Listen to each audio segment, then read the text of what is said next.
Welcome to the iSoftPull Main Course Podcast, where we get straight to the point, the meat and potatoes. Now let's dig in. All right, welcome to the iSoftPull Main Course Podcast, Season 1, Episode 1. Super excited to be here. Glad to have Trent Ford, CEO of Saxton Mortgage, with us today. Dan, thanks for having me. Glad to be on the inaugural podcast. And we're going to be talking about soft credit checks as it relates to his mortgage company. He's been in mortgage for 15 years now, and he has 7 loan originators, and he actually used to be a general counsel and attorney in-house, right? Yeah, in-house for a mortgage company. So we're going to dig in right into the benefits, just go straight to the point of how soft pulls are helping them. And we were just actually talking about how you can calculate a debt to income ratio right of a soft pull. So let's talk about briefly, what are the benefits to the consumers when you do a soft credit check, and how you really separate yourself from maybe your competition because you're able to do soft pulls when other lenders aren't able to do it. Yeah, no, I mean, absolutely. I mean, most people are protective of their credit score as they should. I actually tell people all the time, I actually have an 850 credit score. And so I am super meticulous and protective of my own credit score. And I always tell clients and borrowers that I treat theirs the same. And so just pulling a hard inquiry on credit before you know that they're going to actually be able to potentially qualify, because we do have, I mean, when you're operating with a 50 to 55 max DTI, a lot of times approvals are close. And so without having visibility to all of their liabilities, you're really guessing. And even when you do your due diligence and try to, ask the borrowers, things get missed, student loans, there's a number of things people underestimate. And so what ends up happening is people are triggering a hard inquiry on their credit, they're impacting their credit score, and they don't really actually know if they're going to be able to get them qualified. And so to the consumer, depending upon where their credit score are, it could be thousands of dollars in difference. So every day we have people who are trying to pay down credit cards, rescoring, trying to get over a 680, trying to get over a 700, trying to get over that next incremental price difference. And if you run a hard inquiry on somebody's credit, they don't qualify, and they have to come back a few months later, we've got to re-pull credit. That can be the difference between being above a 720 or under a 720, and that difference can cost thousands of dollars in the pricing on the loan. So when some of our sales guys are talking to mortgage brokers and mortgage lenders and loan officers, and a lot of the times the question is whether or not it shows the middle score, right? But what I'm hearing from you in our previous conversation was that you don't just get the score, you're more concerned about the underlying trades and calculating a DTI. Can you tell me a little bit about that? Yeah, I mean, the score is the score. You're, without paying down credits, doing, credit repair, you're not going to change the score. So the score is the score.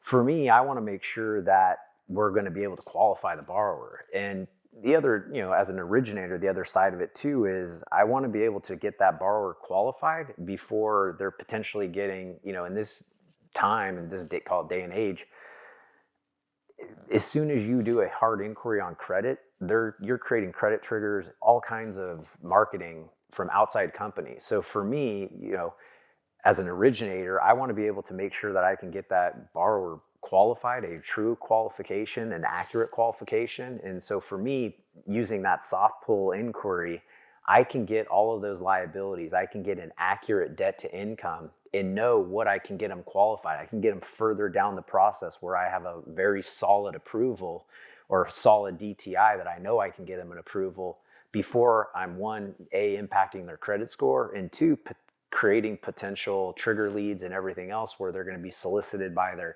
current mortgage servicer and everybody else who's out buying trigger leads, from the credit vendors. So how do you get the debts? What do you do? Yeah, so I mean, the soft pull credit report couldn't make it any easier. It lists out the aggregate of all of those, the total liabilities it has with the real estate. So if it's a refinance transaction without the real estate, and I grab that one number, $1,292, I take that, I add it into our LOS as a bulk liability, and then I know definitively what their total non-real estate trade lines are. And so from there, then I can look at and I can watch an accurate picture of the DTI when I start, figuring out how, if they're doing cash out, they want to know how high they can go.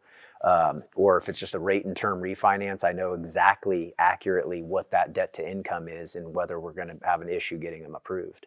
So is it a benefit that they're aggregated, or do you see any benefit that you can drill into the individual trade lines? Does that matter at all? It does. And actually, here's how it matters is it happens all the time, every day, where somebody doesn't qualify based on everything they have.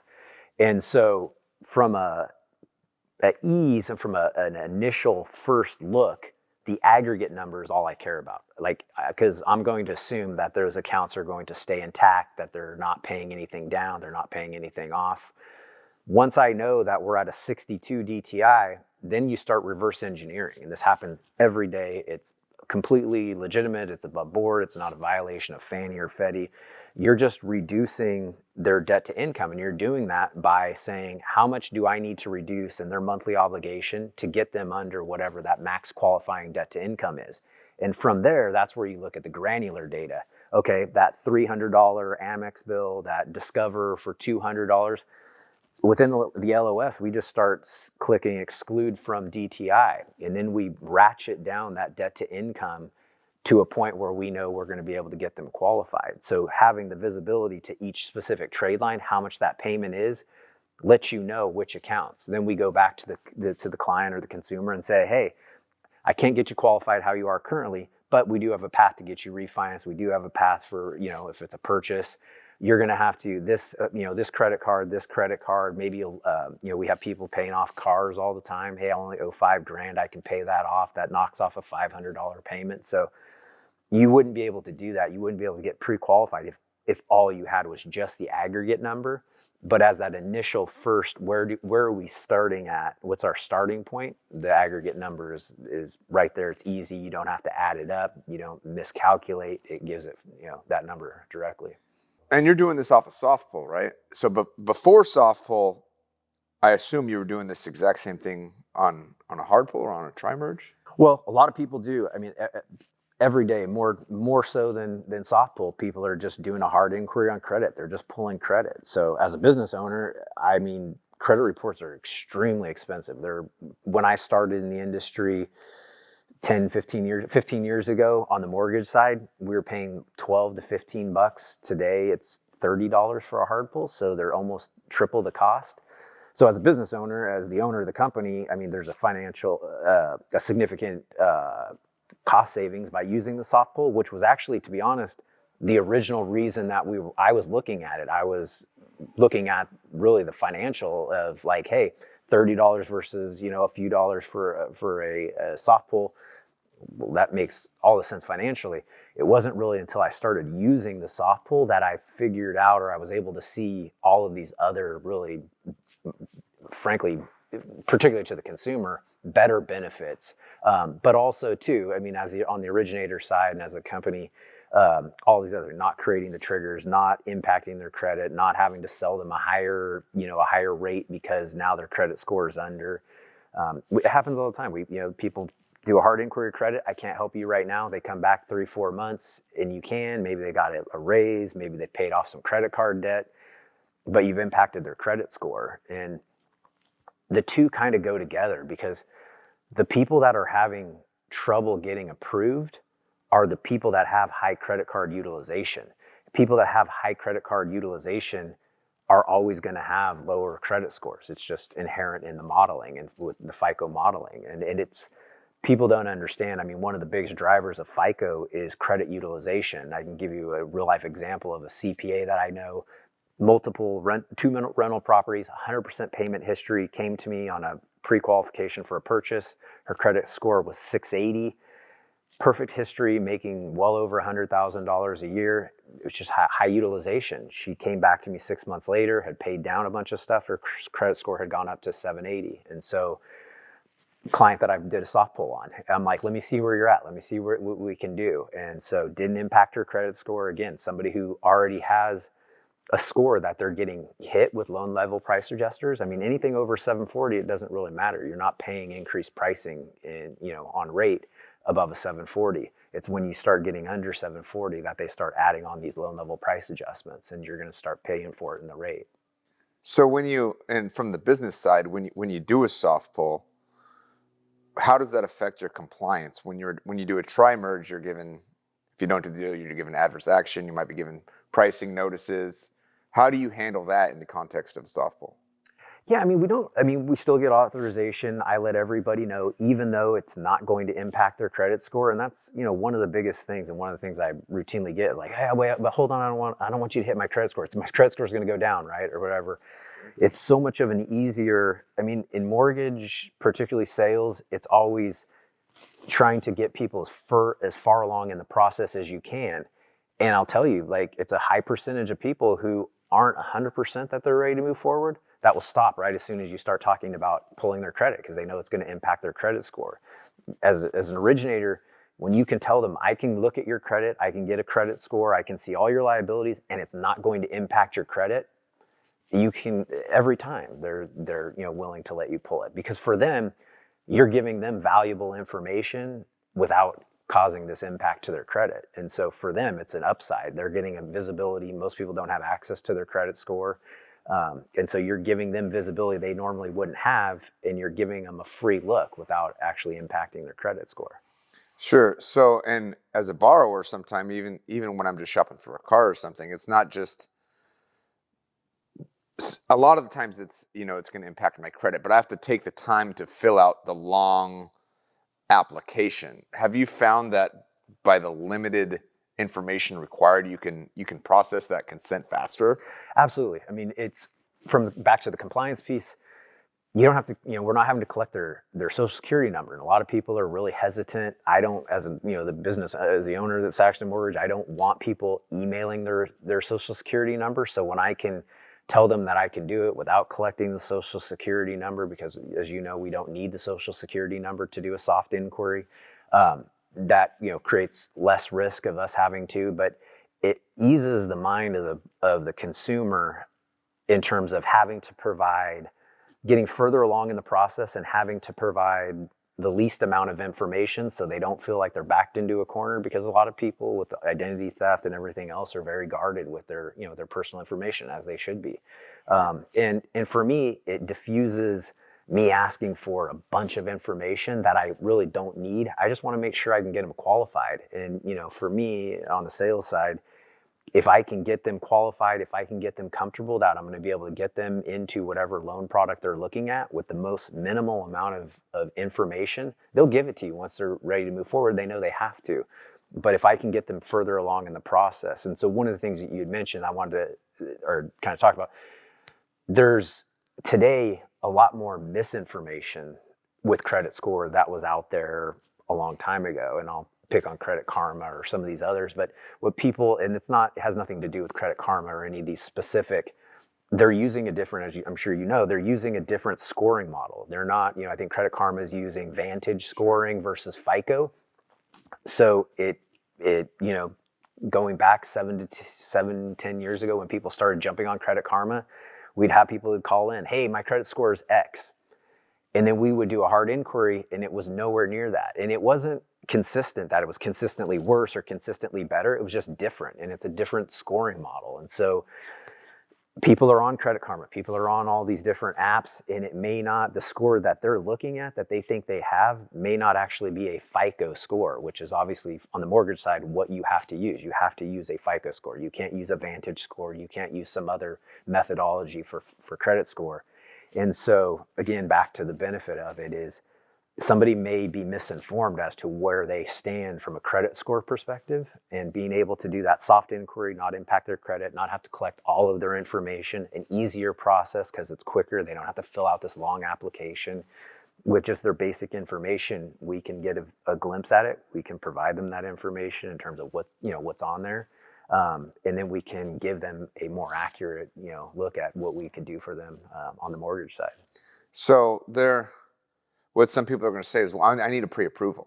I can't get the house unless I have a pre-approval letter, and you're not doing a pre-approval. So how do you say like, all right, this isn't going to give a true pre-approval. We need to do X, Y, and Z for a pre-approval. But that's not what we're talking about here, right? How do you blend that? Yeah, I mean, I think the people who want the pre-approval are the people who are concerned that they're not going to qualify. It's people that have higher debt to income, more liabilities, more revolving credit, lower credit score. And so those are the people that you have to talk over the edge to move forward. The people that are making a ton of money have, I just pre-qualified a guy here in San Diego, younger guy making over $100,000 a year, no one Amex that he pays off every month. I mean, his debt to income's 20, 30%, or something like that. Those aren't the people or the clients that you have to talk into or that they're going to be able to get them approved. It's the people that have tighter financial positions. And so those are the people that you have to get comfortable from a sales perspective, in my experience. Those are the people you have to get comfortable that you are going to be able to get them approved. And so when you can say, I've already seen your credit, I know what all your liabilities are, I know what your credit score is. And based on that, I may not have, you can't obviously get a full automated approval with Fannie or Freddie through DU or LP without a hard inquiry, but you know where you stand from a ratio perspective. And for the most part, people who've been originating long enough know roughly what they can get approvals at and what they can't. And then two, obviously max DTI. I mean, you're not going to get an approval with DU over, 50, 55, something, whatever. So once you can get them from the sales side of it, once you can get them comfortable that you are going to get them to approve, my experience is that people are much more open to moving forward, completing the application, and then moving to, that's really typically where I move to the second phase of it and saying, okay, hey, I'm pretty certain, based on what I can see, I, definitively won't know until we've ran it through DU. I do think it's worth it. And there's times when I have to tell people, like, I honestly don't think it's worth pulling your credit right now, a hard inquiry, because I'm not going to likely, unless you can pay this. It's not going to work. It's not going to work. And so, and people appreciate that. I mean, people appreciate the honesty, people appreciate you doing the due diligence to be able to tell them, like, because they need counseling a lot of times in terms of like, well, what do I need to do? Okay, you need to pay off this. You need to not go out. You need to, pay off that car, or you need to pay down these credit card accounts. You need to get your credit score up. You can, that's a big part of what we do is counseling people in terms of what's the best loan product, how we can get them qualified. You can't do that when you're guessing. And so that's where that soft pull, the data, the information that you're getting from that soft pull gives you the ability to feel confident that when you tell them, I am certain that I can get you approved, now is the time where, and sometimes people just want to know they're going to be able to get approved. They may not be ready to start writing offers. I've still got another 6 months on my lease. I'm just starting the process. But what's my rate going to be? Where am I at, right? What's my payment going to be? For the most part, people who think their credit's a little challenged or their financial position's a little challenged because maybe they don't make a ton of money, maybe they have a lot of revolving debt, et cetera. Those are the people that just want to know that they're going to be able to. And then they will, once they're ready, and some of them it's like, okay, hey, I am ready to move forward right now. Others, it might be 2 to 4 months out. And so for those people, you're doing them a disservice by pulling their credit today. And so that leads to exactly what I was going to say is you say wait until the very end or as much as you can before you do the hard pull, because once you do the hard pull, it just triggers, it's trigger leads, right? But so much happens after that. You open yourself up to the rest of the market. It's going to impact their score if you have to do it 30 days later. Why, if you could summarize, why do you wait as long as you can, do all this pre-qualification, and then do the tri-merge? Back to my credit score. I'm super protective of mine, so I'm super protective of other people's credit scores. There's probably a lot of people in big call centers that would say, you want to pull their credit, you want to get them, you want to push, and just contrary to kind of our sales philosophy. I always tell people the credit is the last thing that I do. And some of it's self-serving because I don't want to create that trigger lead. I want to make sure, as a salesperson, I want to make sure they're ready to go. And that as soon as we say go and I hit that hard inquiry, that we're pushing them into the loan process. Creates less of a window for them to get picked off by a competitor or to talk to somebody else or whatever. And you said credit is the last thing we do, but actually we're doing credit with the soft pull, right? Yeah, So just doing it behind the curtain. in the normal sense, credit, when you speak about that, we're talking about doing the tri-merge. We're still doing credit. It's just not Completely. right. Completely. Yeah. And like I said, it's not for every file. I mean, a guy with who tells you like, hey, I pulled it up on my Citi Card app and it's an 800. If hey, I just bought a, whatever, or they pulled it, And I make $400,000 and I'm a making year. 400, yeah, and I'm making $200,000 a year, and I have no auto debt, and I've got one card that I pay off every month. I'm not pulling that guy's. I'm not doing a software inquiry. That's a slam dunk, right? It's a home run every time.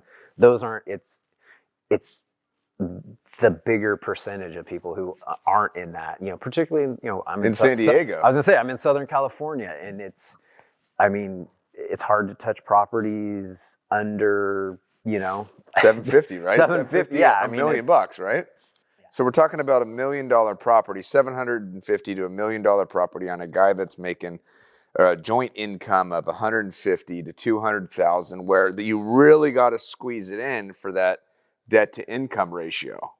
I would say that's the most amount of buyers here in San Diego. Yeah, I mean if you just use 50% debt, max debt to income, which I know you can go higher in some instances and stuff like that, but if you just use that as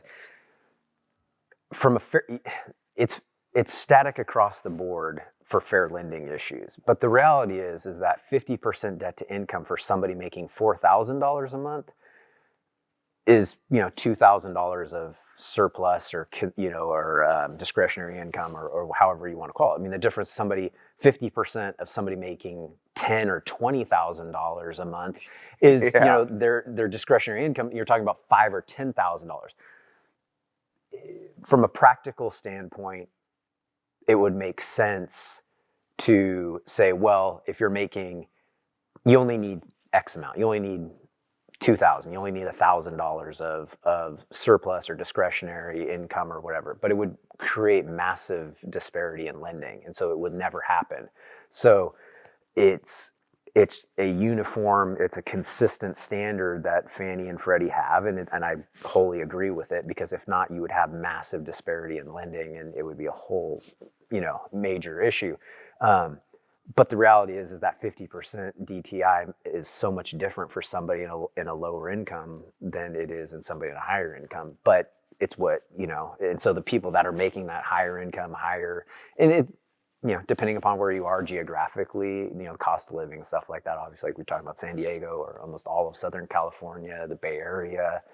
And then, if you jump to the, East Coast and New York and some of these other, really high cost areas, yeah, I mean, it's a little different, but those are typically, it's just the soft pull report doesn't lend itself to every transaction, but there are a high percentage of transactions that, and like I said, when I started utilizing the soft pull credit, it was really a financial, kind of say me. Save $30 on a tri-merge. Yeah, it was right? me kind of being the CFO and saying like, hey, like the economics of like, let's quit, doing $30, hard pulls and racking up these huge credit bills on files that we're not even sure are going to go.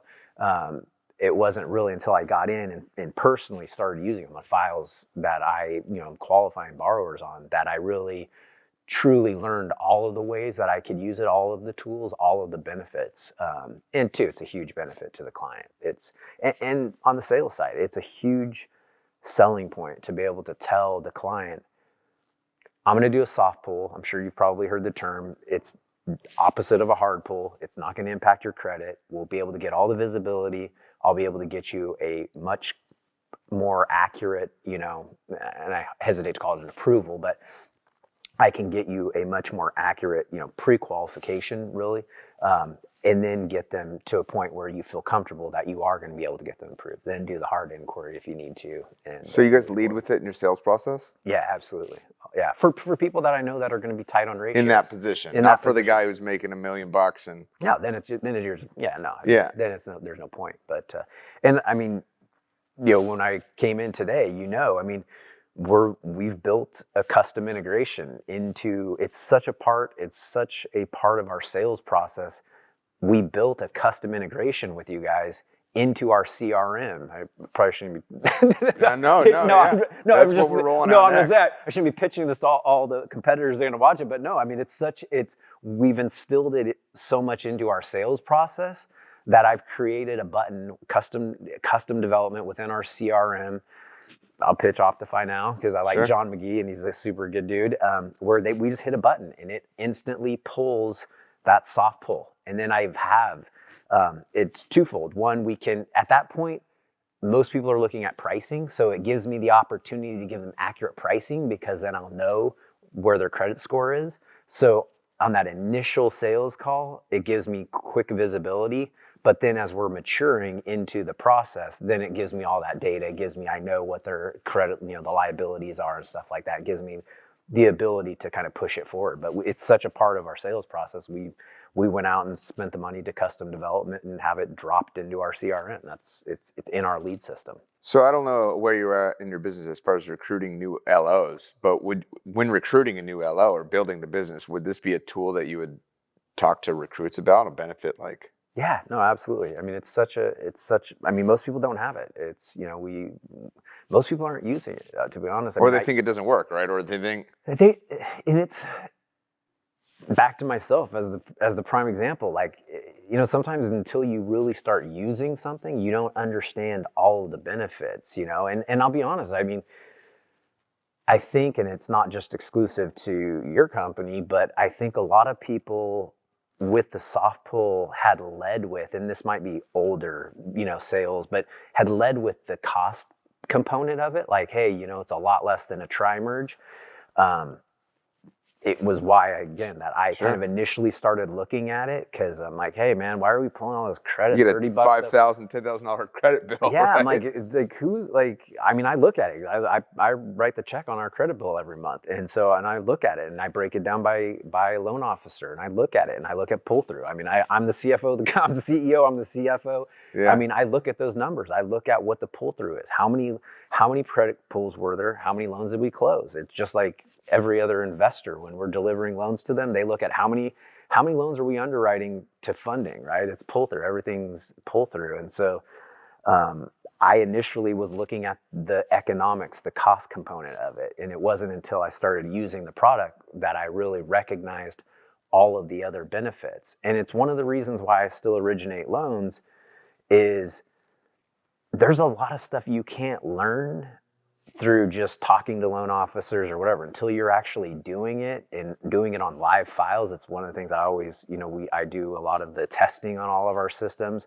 I do the UAT through test files, then I do testing through live files because it's once you get into real time, real files, you really understand how everything works. And so like back to the kind of the sales piece, like leading with it to the consumer, I didn't understand that until I saw how I could use it differently, not just that it was cheaper than a hard pull, but that I could calm the nerves or talk a borrower or a potential consumer or borrower about moving forward through saying, hey, let me just do a soft pull, not going to impact your credit.